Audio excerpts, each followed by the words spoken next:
Hey there and welcome back to XCOM. My name is Pete and today we complete another episode of our XCOM Enemy Within Ironman Impossible walkthrough. In the last episode we researched the Outsider shard, we built the skeleton key and unlocked the alien base raid mission, but instead of going there immediately we first took care of another EXALT cell in Australia.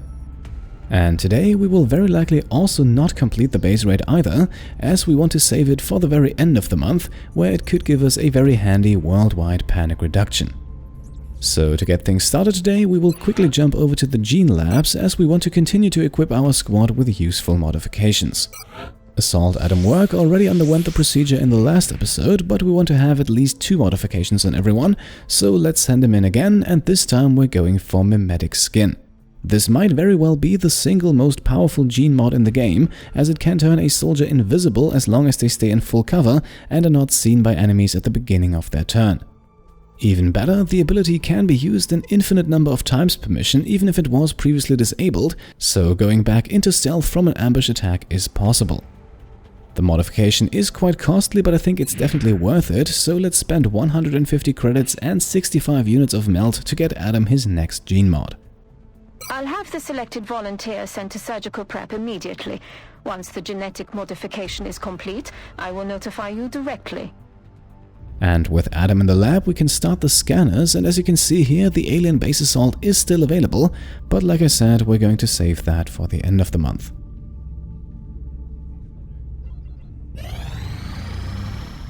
Contact detected. Alright, looks like we have another UFO on our hands, a Large Scout this time. Both of our interceptors should have no trouble taking it out, so let's send out the first one here with the laser cannon.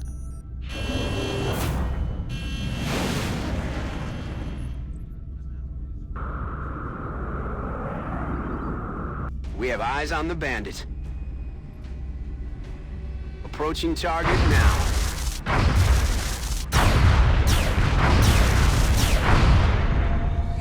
Using the dodge module is also not necessary. As you can see here, we definitely had the upper hand in this fight. However, instead of flying over to the crash site right away, we can actually wait a few more hours. The mission will stay here for a bit, and this should allow our scientists to finish Adam's gene modification. By incorporating melt into skin pigment, we've been able to create a chameleon-like effect for our soldiers. And indeed, here we are, Adam is ready to go, the crash site is still being shown on the map, so let's assemble our squad and check it out. Before we leave, we have to make one slight adjustment to the loadout. Specifically, we want to take the arc thrower, as we can perhaps capture another alien on this mission. That is, however, already all we have to do to prepare for this one, so let's get going and see what the aliens are up to.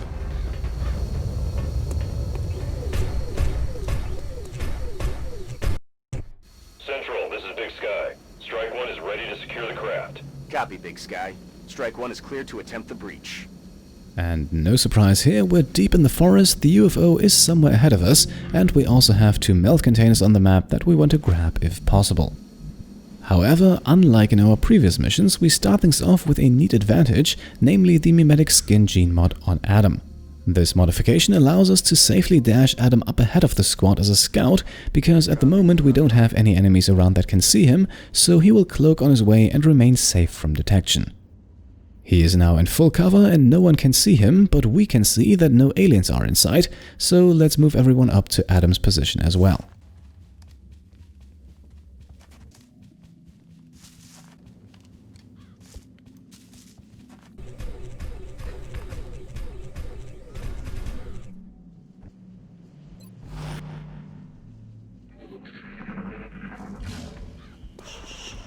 On the next turn, we then repeat the entire process. Still unseen, Adam can dash up ahead and into full cover once more, only this time he actually sees a few hostiles.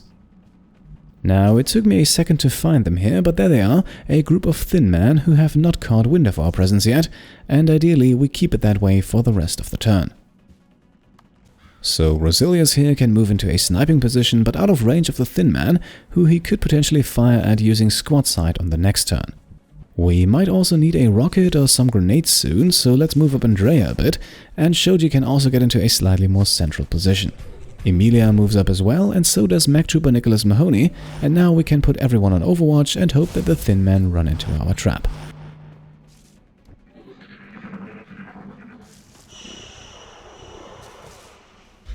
Positive enemy contacts.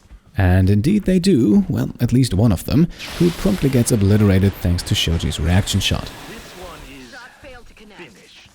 The other two, however, move over to the side behind the fallen tree here, one of them completely out of sight, and we're also being notified that one of the melt containers is also somewhere over in that direction. Now, what's interesting here is that the aliens can't actually see a single one of our soldiers. The only one close enough to be seen is Adam, but he is still cloaked, while the rest of our squad is too far away.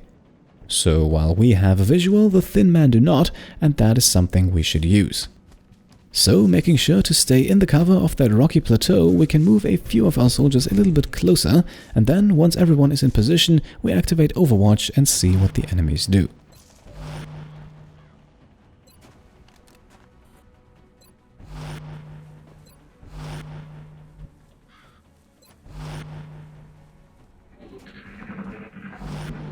Well, that's unfortunate, as they go with the exact same approach, but luckily we have moved up a bit on the last turn, so we can engage with Shoji now, thanks to the skeleton suit's grappling hook. Going for elevation. Shoji can get up into full cover here, conveniently enough also discovering the location of the meld, and now we can start things off with a grenade, which also serves the purpose of removing that fallen tree which is currently blocking our line of sight.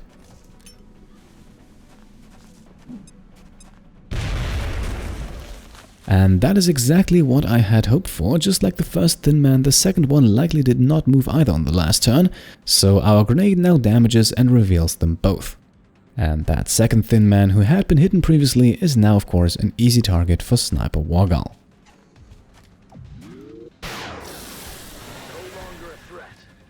The kill activates Combat Rush for the rest of the squad, and we could now easily get rid of that last Thin Man, but since it is exposed and alone, I think we can try to go for the capture.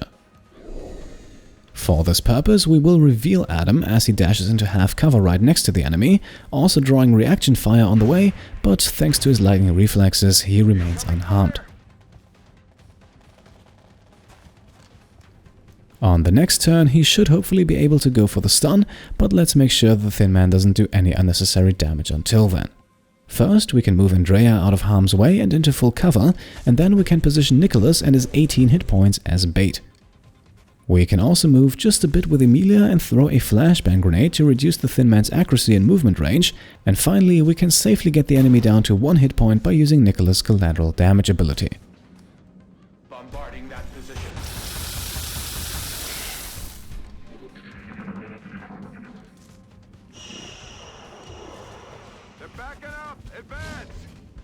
Rather unsurprisingly, the Thin Man goes for the retreat, but it doesn't get very far due to the effects of the flashbang. And with only 1 hit point left, we can now send in Adam for the stun. Say goodnight. And there we are, another alien is added to the collection, so when we get back to the base we can complete another interrogation. For the rest of this turn, we will move everyone up, starting with Andrea, who can dash over to the meld and then grab it on the next turn. Shoji will move a little bit closer to the ship as well, just a few tiles, so he can stay on Overwatch, while Emilia makes her way across to Adam and promptly uncovers a group of Mutons along the way.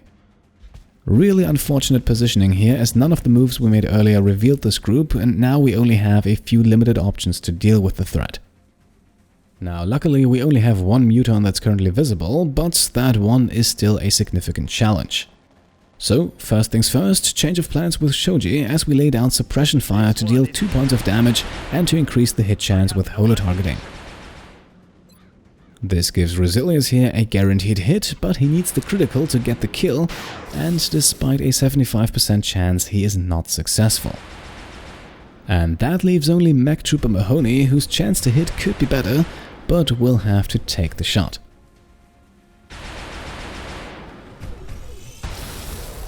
And with 10 points of damage, we do in fact get the kill, and now it's the Muton's turn.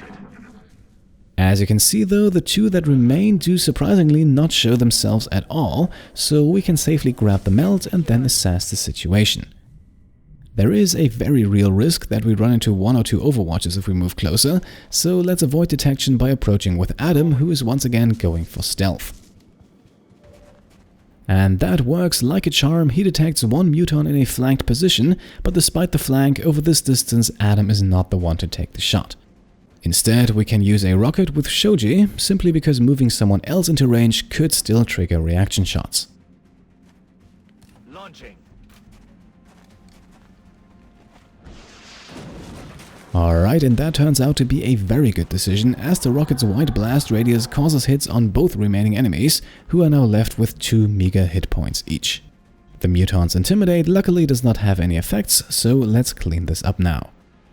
In hindsight, moving up Emilia and Andrea here was a bit risky, but as you can see, no overwatches are triggered, perhaps also because the two moved just up to the edge of the Mutons' range.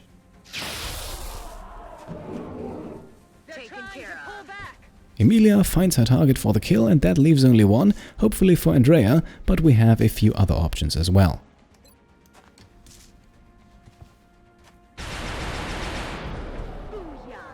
As you can see though, those are not needed, as Andrea's shot connects and eliminates the third Muton as well. We can now wrap this turn up with a few more moves, eventually finishing with Adam, who can get a little closer to the UFO, still in stealth mode, so he's not risking anything. No movement on the alien's turn, so let's keep pushing ahead with Mr. Work, and I think you understand now why Mimetic Skin is so incredibly powerful, as we can just waltz into the UFO without any hesitation. So far, things look clear, so let's keep everyone else moving as well. Shoji can stay back a bit and reload, while Emilia, Andrea, Nicholas and Rosilius all dash closer to the ship.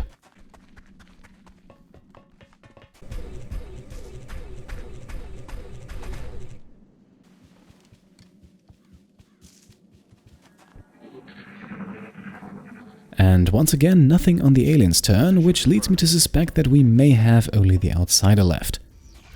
Opening the next door here at least does not reveal any hostiles, although we hear a noise coming from the direction of the bridge, and that would be where the outsider is normally located. The rest of the turn is now spent preparing for the breach of that next door ahead of Adam, as we move the majority of our squad into the room with him.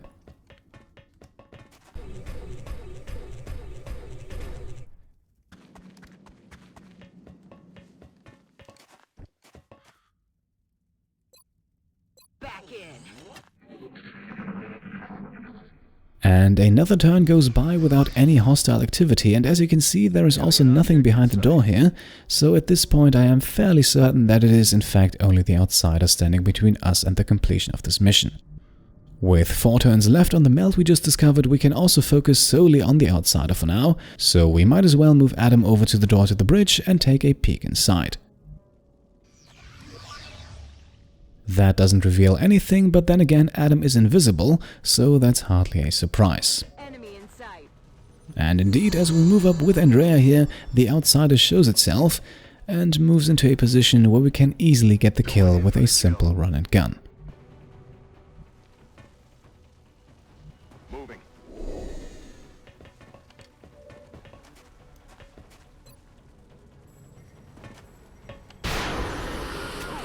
Operational objectives completed. And that's it, mission complete. There were in fact only 7 enemies on the map, and apart from the sudden appearance of the Mutons, we were in control for pretty much the entirety of the mission.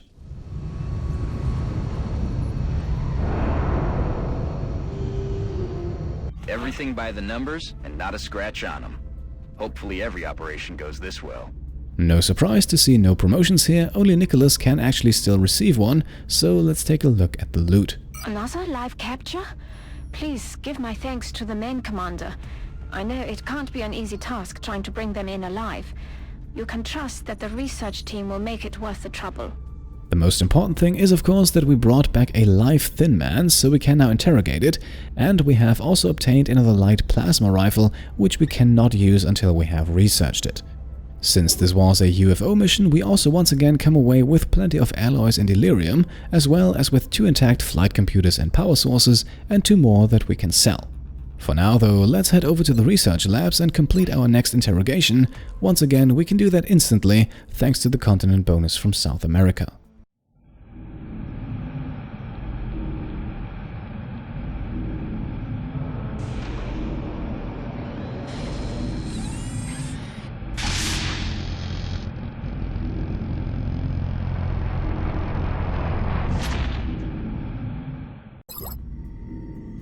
Alright, we grab a research credit for UFO technology, which is unfortunately not all too useful, since it only applies to the UFO power source and alien nav computer projects, and we have already researched both of them.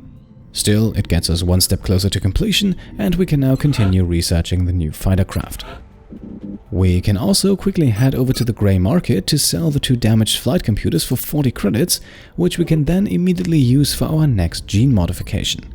And I think it is time for Sniper George Teasdale, who is currently sitting on the sidelines anyway, and a good cheap gene mod for him will be Depth Perception, further increasing the bonuses he gets from elevation.